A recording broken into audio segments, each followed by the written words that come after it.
Assalamualaikum warahmatullahi wabarakatuh.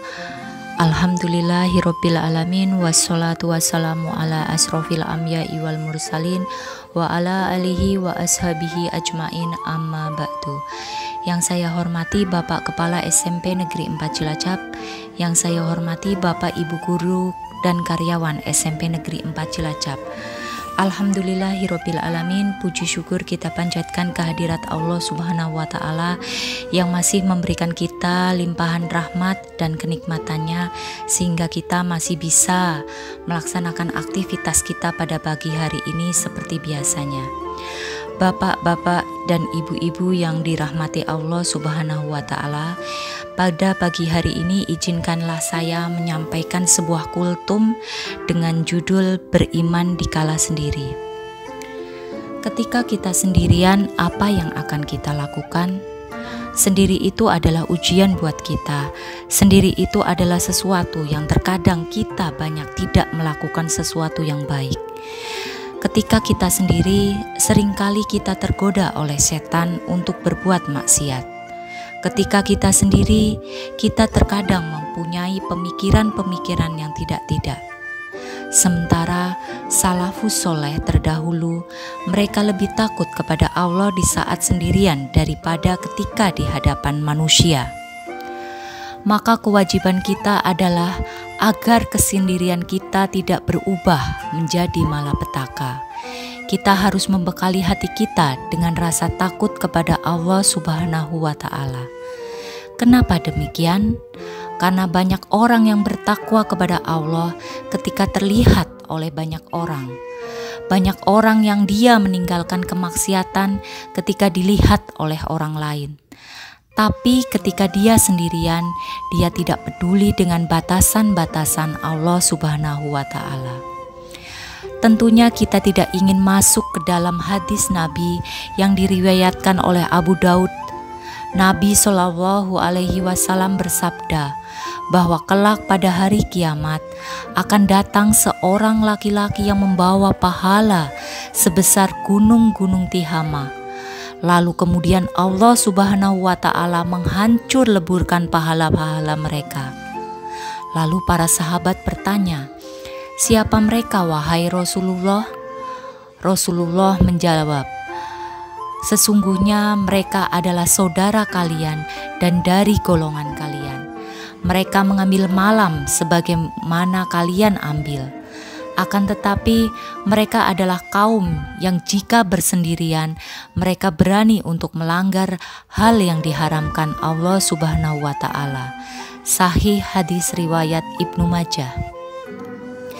Kita tidak ingin masuk dalam hadis tersebut yang mengakibatkan akhirnya amalan solih kita, pahala-pahala kita digugurkan oleh Allah Subhanahu wa taala.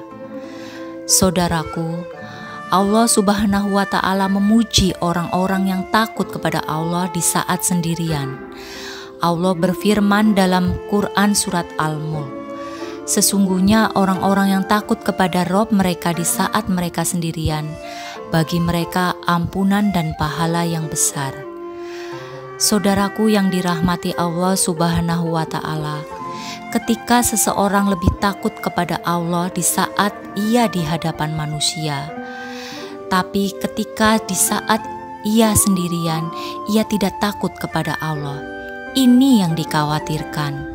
Kenapa demikian? Yang dikhawatirkan adalah kalau ternyata ia wafat dalam keadaan kesendiriannya tersebut. Maka kata Rasulullah Shallallahu alaihi wasallam, sesungguhnya seseorang mengamalkan amalan ahli surga menurut apa yang tampak bagi manusia, padahal ia termasuk ahli neraka. Hadis riwayat Bukhari dan Muslim. Masya Allah, bayangkanlah dia beramal soleh sebatas yang tampak kepada manusia, kata Rasulullah. Ternyata ia termasuk penduduk api neraka. Kita tentunya tidak ingin masuk dalam hadis tersebut. Saudaraku yang dirahmati Allah Subhanahu wa Ta'ala, maka perlu untuk kita lebih takut kepada Allah di saat kita sendirian. Allah terkadang menguji kita di saat sendirian dengan maksiat di depan mata kita. Allah berfirman dalam Quran surat Al-Maidah ayat 94, "Wahai orang-orang yang beriman, Allah akan menguji kamu dengan sedikit dari binatang buruan yang bisa kalian capai dengan tangan dan tombak-tombak kalian di saat kalian sedang berihram, agar Allah tahu siapa yang takut kepada Allah di saat sendirian." Lihatlah saudaraku, Allah menguji para sahabat dengan binatang buruan yang sangat mudah untuk diambil oleh tangan-tangan mereka di saat berihram. Padahal di saat berihram haram hukumnya berburu. Kita pun demikian. Kita diuji oleh Allah dengan smartphone, diuji oleh Allah Subhanahu wa Ta'ala dengan gadget. Di saat kita bisa melihat hal-hal yang diharamkan oleh Allah Subhanahu wa Ta'ala.